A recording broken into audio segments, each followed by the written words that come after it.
2020년 5월 1일 농업농촌공익직불제가 시행됩니다. 여러분들의 궁금증을 풀어드리도록 공익직불제의 이모저모를 속속들이 알려드리겠습니다.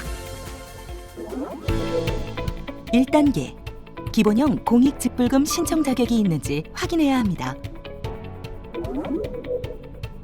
내가 농사짓고 있는 땅이 직불금을 받을 수 있는 땅인지와 농업인 기준을 충족하는지를 확인하셔야 됩니다. 먼저 농사짓고 있는 땅이 대상이 되는지 알아보면 그동안 쌀, 밭, 조건분리 직불의 대상이 되었던 농지에 대해 소농직불금 또는 면적직불금을 지급합니다. 다만 2017년에서 2019년까지 3년 중 1회 이상 직불금을 정당하게 지급받은 실적이 있는 농지 등으로 제한됩니다. 다음으로 직불금을 받을 수 있는 농업인에 대해 알아볼까요? 우선 과거 2016년부터 2019년 사이에 쌀, 밭, 조건분리 직불금을 1회 이상 받았던 농업인이 해당됩니다. 신규 농업인이라면 후계 농업인, 전업농업인 또는 전업농 육성 대상자로 선정된 경우 또는 직불금 신청 직전 3년 중 1년 이상 기본 직불금 지급 대상 농지에서 0.1헥타르 이상 경작하였거나 연간 농산물 판매액이 120만 원 이상인 경우에 직불금 신청이 가능합니다. 다만 농촌의 지역에 살고 계신 분은 동일 시, 군, 구에 있는 농지 1헥타르 이상을 경작하거나 연간 900만 원 이상 농산물 판매 등 농업을 주업으로 하고 있음을 증명하여야 합니다. 기존 직불금 수령자뿐만 아니라 요건만 충족하면 신규 농업인도 직불금 신청이 가능하군요. 그렇습니다. 하지만 직불금 대상 농지와 농업인 요건을 충족하더라도 농업의 종합소득이 3,700만 원 이상인 경우 지급 대상 농지 등에서 농업에 이용하는 면적이 0.1헥타르 미만인 경우에는 직불금을 지급하지 않습니다. 여기까지는 그 전과 큰 차이가 없군요. 그렇습니다. 다만 정당한 사유 없이 이전보다 직불금 신청 면적이 감소한 경우에는 직불금을 지급하지 않는 요건이 추가되었습니다. 다만 매매, 증여, 상속 또는 임대차 계약 종료 등의 사유로 정당한 감소임을 증명할 경우에는 지급이 가능합니다. 이렇게 대상 농지와 대상 농업인의 요건을 모두 충족하셨다면 소농직불금 또는 면적직불금을 신청할 수 있는데요. 2단계, 소농직불금을 받을 수 있는지 확인해야 합니다. 여기서 소농직불금은 소규모 농가 직불금을 줄인 표현입니다. 소농직불금은 농가를 대상으로 면적에 관계없이 연 120만 원을 지급합니다. 여기에서 말하는 농가는 주민등록표상의 세대를 의미하며 세대를 달리하더라도 가족관계증명서상 배우자, 19세 미만 미혼인 직계 비속, 혼인 외의 사유로 세대를 분리하였으나 그 기간이 3년 이내인 사람은 같은 세대로 봅니다.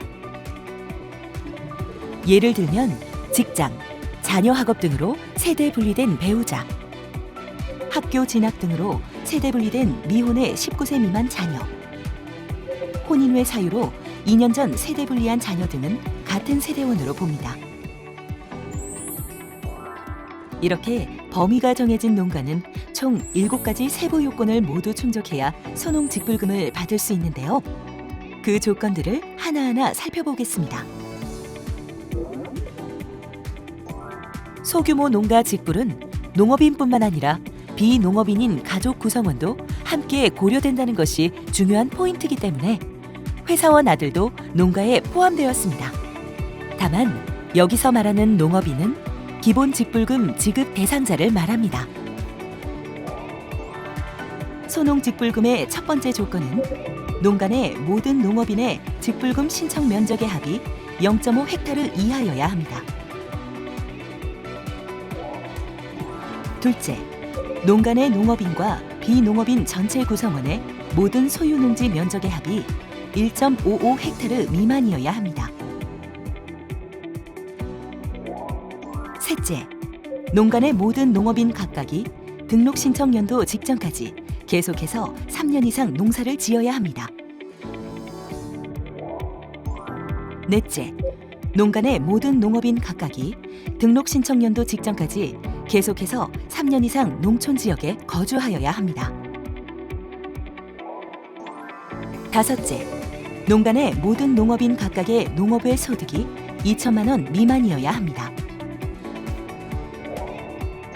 여섯째, 농간의 농업인뿐만 아니라 비농업인까지 포함한 전체 구성원의 농업의 소득의 합이 4,500만 원 미만이어야 합니다. 마지막으로 농간의 모든 농업인 각각의 축산업 소득이 5,600만 원 미만이고 시설 재배업 소득이 3,800만 원 미만이어야 합니다. 7가지 요건을 모두 충족하셨다면 소농직불금 대상으로 인정합니다. 0.5 헥타르 이하의 농지를 경작하시더라도 나머지 6개의 요건 중 하나라도 충족하지 못하면 소농직불금을 받을 수 없습니다. 대신 신청 면적에 대한 면적직불금을 받으시면 됩니다. 3단계로 소농직불금 지급 대상이 아니라면 면적직불금을 받으시면 됩니다. 그럼 면적직불금을 받으러 가볼까요? 면적직불금은 소농직불금과 달리 농업인을 대상으로 신청 면적에 따라 지급합니다. 면적직불금의 지급 단가는 농지 면적이 커질수록 면적 구간별 지급 단가가 낮아지게 됩니다. 또한 농지 유형은 농업진흥지역 내 논밭, 농업진흥지역 밖의 논, 농업진흥지역 밖의 밭으로 구분하여 지급 단가가 낮아지도록 하고 면적 구간은 2헥타르 이하, 2헥타르 초과에서 6헥타르 이하, 6헥타르 초과에서 30헥타르 이하로 구분하여 각각 지급 단가를 다르게 정합니다. 다만 구간별 지급 단가는 논밭 모두 최소 헥타르당 100만 원 이상으로 정하여 고시할 계획입니다. 논밭을 더하여 농업인의 경우 30헥타르, 법인의 경우 50헥타르, 들녘 경영체는 400헥타르까지 면적 직불금을 받을 수 있지만 2019년에 지급 상한을 초과하여 직불금을 받은 농업인과 법인의 경우 초과 면적까지 인정됩니다. 혹시 더 궁금한 사항이 있다면 화면의 문의처로 연락 주시면 상세히 안내해 드리겠습니다. 그럼 공익직불제 따라잡기는 여기서 마치도록 하겠습니다. 감사합니다.